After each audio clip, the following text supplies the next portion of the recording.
একটি সরকার যখন ক্ষমতায় আসে তখন কিন্তু সরকারে আসার আগে, ক্ষমতায় আসার আগে তারা একটা ইশতেহার দেয় আর কি। সেই ইশতেহারটা আমি মর্মান্তিক বাস্তবতা যে বিএনপির যে ইশতেহার চমৎকার, এবং সেখানে কিন্তু প্রত্যেকটা পয়েন্টে পয়েন্টে তারা কি করবে না করবে সেগুলো নিয়ে বলেছে। আইন শৃঙ্খলা পরিস্থিতি এই সরকারের 180 দিনে এই টপিকটি আসলে আলোচনা করতে খুব লজ্জা হচ্ছে এখন। মানে একটি দেশে এরকম ভয়াবহ পরিস্থিতি তৈরি হবে যে চতুর্দিক থেকে মানে সবচেয়ে বড় ক্রাইসিসটা তৈরি হয়েছে। মানে কোন দিকে যাবেন আপনি, কোন দিকে দেখবেন? আইন শৃঙ্খলারও তো বিভিন্ন দিক আছে, আঙ্গিক আছে। মানুষ মেরে ফেলছে, রাস্তাঘাটে বিশৃঙ্খলা, মাদকের ভয়াবহ সয়লাভ, মানে এমন কোনো জায়গা নাই যেখানে আপনি দেখবেন যে একটা স্বস্তি আছে আর কি। আপনি যেমনটি বলছিলেন যে রংপুরে চারজনের হত্যাকাণ্ড বা যেভাবে হোক না কেন সেটা বেরিয়ে আসবে আরও বিস্তারিত, গাজীপুরে যেভাবে গলা কেটে হত্যা করেছে, এবং ব্রাহ্মণবাড়িয়ায় মাননীয় স্বরাষ্ট্রমন্ত্রী একটা বক্তব্য দিয়েছেন ব্রাহ্মণবাড়িয়ার কালচার নিয়ে, মানে এটি আমাদেরকে একটু ব্যথিত করেছে।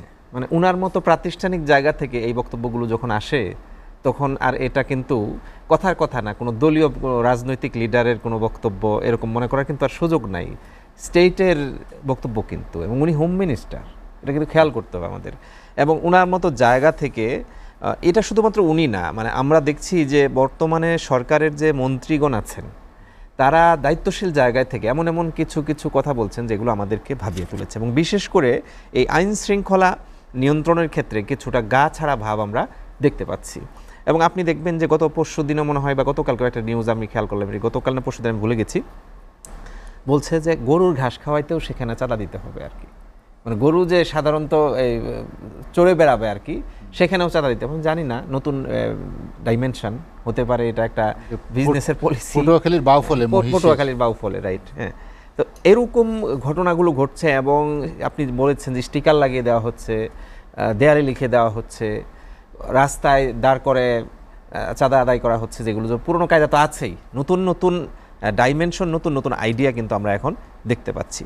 এই বিষয়গুলো আমাদেরকে খুব ভাবিয়ে তুলেছে, এবং আমরা মনে করি যে বর্তমানে বাংলাদেশে সরকারের 180 দিন, এই দিনগুলো আমাদেরকে অনেক মূল্যায়ন। অনেকে বলছেন যে সরকার 180 দিনে কতটুকু এগিয়েছে, এবং একটা রিপোর্টও কিন্তু প্রকাশ হয়েছে কয়েকদিন আগে, ডপলার নামে একটা প্রতিষ্ঠান থেকে ইনোভেশন সেটা সহযোগিতা করে একটা রিপোর্টও প্রকাশ করেছেন যে সেখানে মাননীয় প্রাইম মিনিস্টারের প্রতি এবং সরকারের প্রতি কতজন মানুষ সন্তুষ্ট বা কীরকম একটা চিত্র তুলে ধরা হয়েছে। এই রিপোর্টগুলো যে পেশ করা হয়, প্রকাশ করা হয় আর কি, আমার কাছে মনে হচ্ছে যে এগুলো আরও মানে ওয়াইড অ্যাঙ্গেল থেকে তথ্য নিয়ে করা উচিত। কারণ এখন দেশে যে আইন শৃঙ্খলা, ওনারা কি এই বিষয়গুলো দেখেন নাই? ওনারা যে রিপোর্ট পেশ করলেন যে 66% প্রধানমন্ত্রীর প্রতি সন্তুষ্ট, 55% সরকারের প্রতি সন্তুষ্ট, এগুলো কি তারা দেখেন না? এই রিপোর্টগুলো তারা দেখেন না?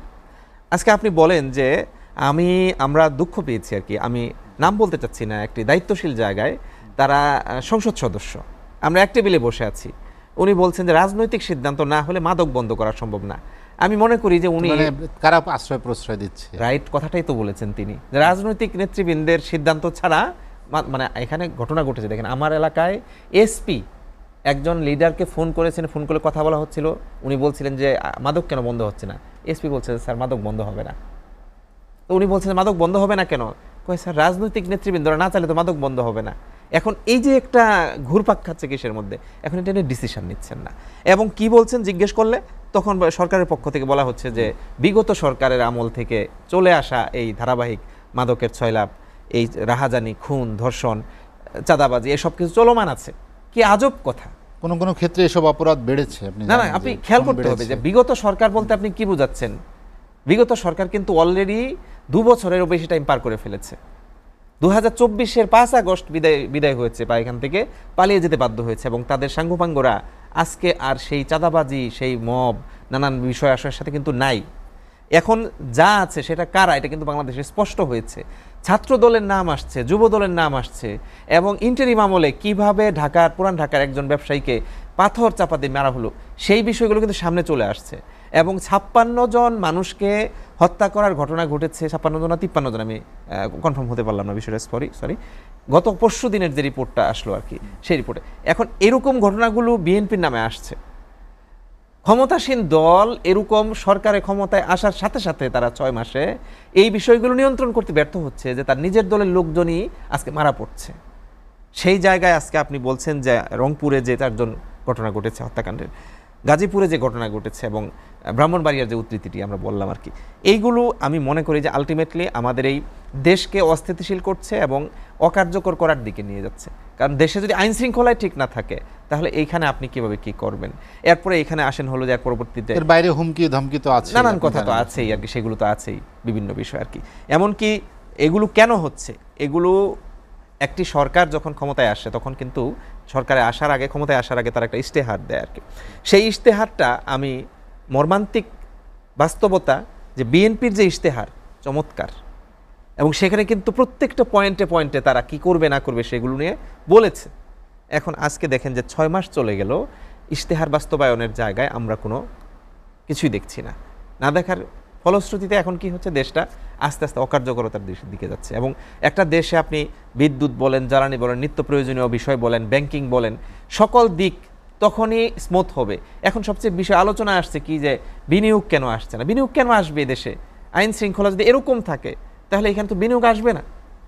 আমি ওভারঅল এটুকু বলবো যে বর্তমানে সরকার এই পরিস্থিতিগুলো নিয়ন্ত্রণের ক্ষেত্রে সবচেয়ে বেশি ব্যর্থতার পরিচয় দিয়েছে, এবং এর খেসারত আলটিমেটলি তাকে দিতে হবে। এবং দুঃখজনক হলেও সত্য যে এটি উল্টা আরও প্রশ্ন করা হয়। আমি কয়েক জায়গায় শুনলাম এই কথাগুলো আর কি, যে এই 100 দিনে বিরোধী দল দেশ পরিচালনায় কি করেছে।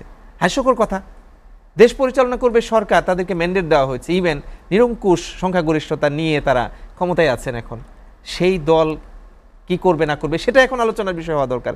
সেখানে বিরোধী দল নাকি দেশ পরিচালনায় ব্যর্থতার পরিচয় দিচ্ছে।